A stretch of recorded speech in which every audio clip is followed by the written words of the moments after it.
Hello everyone, welcome to the channel. In today's video, I'll show you how to connect Dropdash with Shopify step by step. The setup is simple, so let's get started.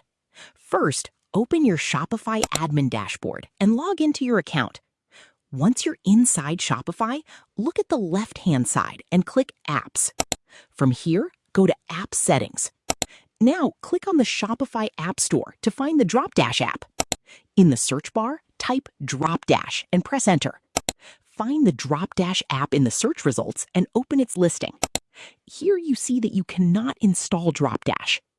One important thing to keep in mind is that, according to this setup, Dropdash is available only in India, so you'll need an eligible account or business setup in India to use the service. And that's it.